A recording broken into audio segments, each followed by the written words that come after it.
बिस्मिल्लाहिर्रहमानिर्रहीम अस्सलामुअलैकुम वरहमतुल्लाहि वबरकातुहू। मैथ कोर्ट में आपका खुश आमदीद है। आज हम जो है 9th क्लास वालों के लिए एक पेपर लेकर आए हैं रियाजी का, जिससे कि जैसा कि मैथमेटिक्स था, तो हम जो है यहाँ पे डिस्कस करेंगे उन तलबा के लिए पेपर जो बहुत ज़्यादा वीक हैं या कमज़ोर हैं। मतलब उनके लिए हम जो है यहाँ पे देखें, अगर हम लेकर आए हैं उनके लिए यूनिट लेकर आए हैं 1 से जो है 5 तक। यहाँ पे अगर आप देखें यूनिट नंबर 1, 2, 3 और 5 और 4 और 5, ये हमने पेपर बनाया है। हम जो है 1 बाय 1 MCQs, शॉर्ट क्वेश्चन और लॉन्ग क्वेश्चन जो है वो 1 बाय 1 डिस्कस करने वाले हैं यहाँ पे। अगर आप हमारे चैनल पर न्यू हैं तो चैनल को जल्दी से सब्सक्राइब कर लीजिए। इंशाल्लाह ये वीडियो आपके लिए बहुत ही बेनिफिट देने वाली है, आपको आपके लिए बहुत ही फ़ायदामंद होने वाली है। तो आप बिना टाइम ज़ाया किए चलते हैं अपने टॉपिक की जानब। सबसे पहले हमारे पास है यहाँ पे, अगर हम देखें मैथ का जो है न्यू कोर्स है ये वाला। तो उसके बाद हमने फर्स्ट पेपर बनाया, हाफ बुक का पेपर है यहाँ पे 1 to 5 यूनिट। ठीक है, इसके जो है हमारे पास 70 जो है 5 मार्क्स हैं। और इसके जो है हमने सबसे पहले MCQs डिस्कस करने हैं, फिर उसके बाद शॉर्ट और उसके बाद लॉन्ग क्वेश्चन जो है हम डिस्कस करेंगे। सबसे पहले हमारे पास है यहाँ पे क्वेश्चन नंबर 1 के दुरुस्त जवाब के गिरदारा लगाएं। तो यहाँ पे हमारे पास जो है 15 MCQs हैं, 15 MCQs। तो यहाँ पे हमारे पास जो है सबसे पहला MCQs है, वो कहता है पाई या और ई हैं।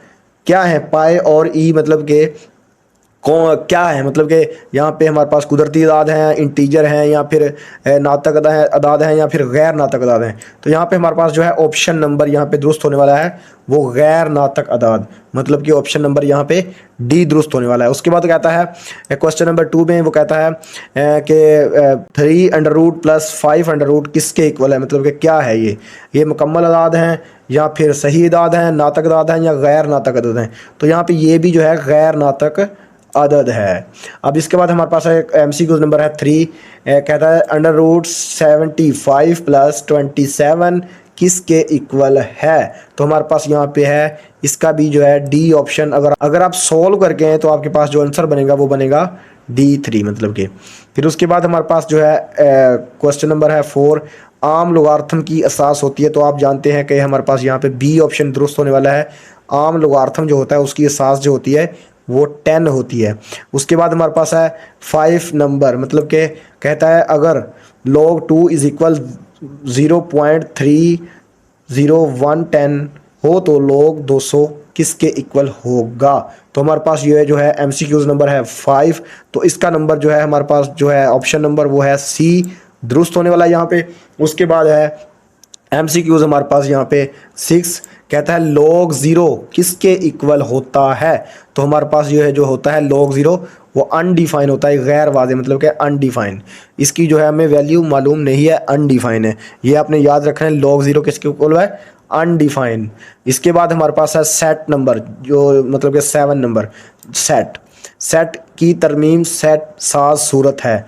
तो ये जो है हमारे पास यहाँ पे अगर हम देखें, हमारे पास यहाँ पे इसका ऑप्शन दुरुस्त होने वाला है C, x is equal 1/9 + 1 is equal 9 जो है नेचुरल नंबर बिलोंग कर रहे हैं होल नंबर में से। तो ये यहाँ पे ऑप्शन नंबर हमारे पास जो है वो C होने वाला है दुरुस्त यहाँ पे। उसके बाद MCQs नंबर है हमारे पास 8, कहता है अगर A और B मुतराकिब सेट हों तो A - B n बराबर होगा, मतलब n × A - B बराबर होगा किसके इक्वल होगा। यहाँ पे हमारे पास जो है ऑप्शन डी दुरुस्त होने वाला है यहाँ पे, n × A - n × A intersection B। तो ये ऑप्शन दुरुस्त होने वाला है। उसके बाद हमारे पास है MCQs नंबर 9। तो ये जो है इसका 9 क्वेश्चन जो है इसका जो है ये किस यहाँ से, मतलब वो कहता है अगर ये हो तो ये n × B - A किसके इक्वल होगा, बराबर होगा। तो हमारे पास यहाँ पे है ऑप्शन नंबर, यहाँ पे ये दुरुस्त होने वाला है डी ऑप्शन। उसके बाद कहता है अगर हमारे पास 4x² - 12x + 9 जो है के अज्जाए ज़रबी हैं, तो वो कौन से अज्जाए ज़रबी होने वाले हैं। यहाँ पे MCQs नंबर हमारे पास 10 है। तो यहाँ पे हमारे पास जो है अगर हम देखें ऑप्शन नंबर यहाँ पे B जो है वो दुरुस्त होने वाला है। इसको आपने सॉल्व करना है तो आपके पास B ऑप्शन निकल के आएगा। उसके बाद है MCQs नंबर है 11। इसमें अगर हम देखें तो ये है 3 मतलब 30xy और 4x और 16x का जोज़ाफ़कल मतलब कि हमने जो है इसका जोज़ाफ़कल निकालना है, एलसीएम निकालना जिसे कहते हैं, तो वो हमारे पास यहाँ पे ऑप्शन आएगा डी ऑप्शन 120x4y। तो ये एमसीक्यूज़ भी बहुत ज़्यादा इंपॉर्टेंट होने वाला है यहाँ पे। उसके बाद कहता है एक्स स्क्वायर माइनस 27 का एक जोज़ा ज़रबी है, मतलब कि 12 एमसीक्यूज़ नंबर। तो इसका ऑप्शन हमारे पास है बी और सी, मतलब ए और सी। यहाँ पे अगर हम देखें एक्स माइनस 3 भी आएगा और एक्स प्लस 3 भी यहाँ पे आएगा। अगर हम इसकी मतलब कि तजज़ी करें या फैक्टराइजेशन करें तो ये हमारे पास ए ऑप्शन और बी ऑप्शन यहाँ पे दुरुस्त होने वाला है। उसके बाद कहता है अमूदी ख़त मस्तवी को तकसीम करता है। 13 एमसीक्यूज़ है और 13 एमसीक्यूज़ का जो हमारे पास ऑप्शन है वो है वो दो आधी मुस्तवियाँ, मतलब कि दो हाफ प्लेन्स। तो ये हमारे पास ऑप्शन नंबर डी दुरुस्त होने वाला है यहाँ पे।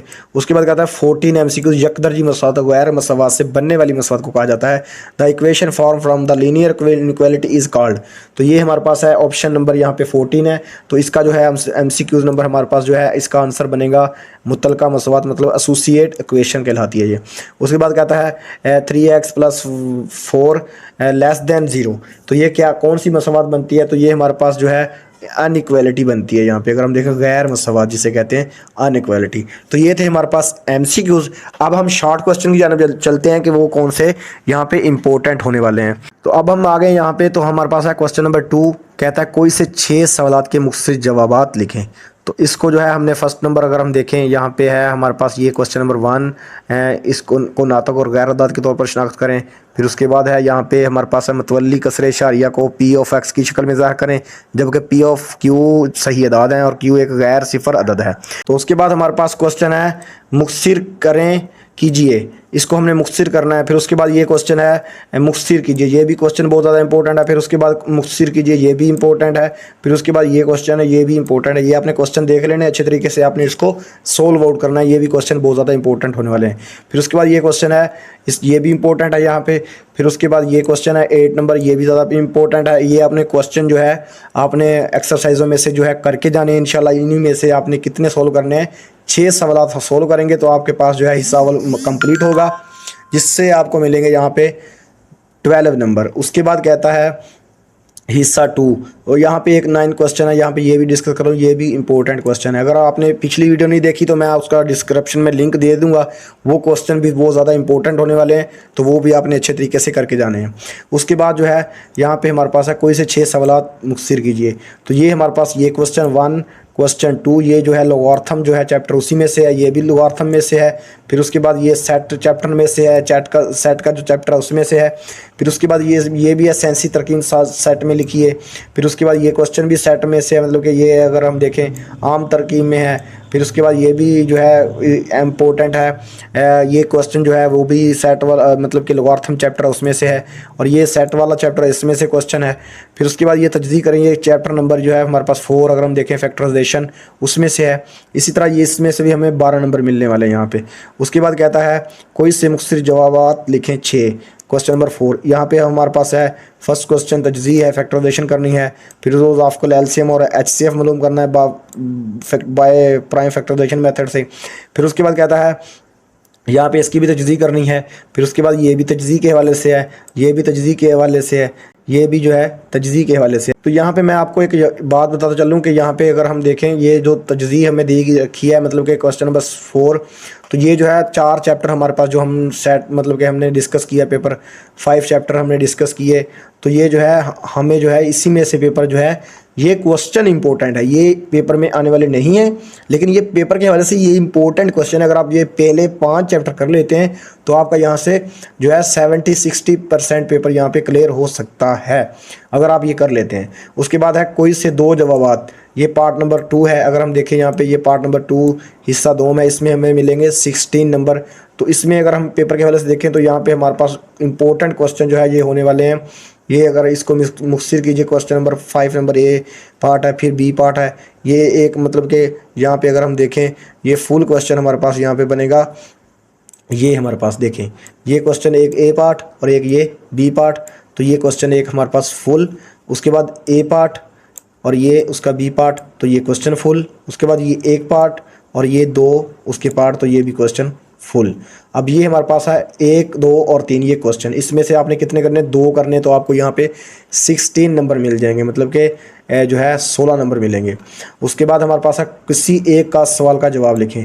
तो ये हमारे पास फर्स्ट है तजज़ी करें, ये क्वेश्चन, ये आदि आज़म बादरिया तजज़ी बाय यूजिंग डिवीजन मेथड, मतलब फिर उसके बाद ये 2 कसी रकमी जुमलों वाला ये वाला क्वेश्चन, मतलब पी ऑफ एक्स वाला, क्यू ऑफ एक्स वाला ये करना है। और उसके बाद ये जगदरी मसवाद को एक खत हल खत का साझा करके ज़ाहिर करें।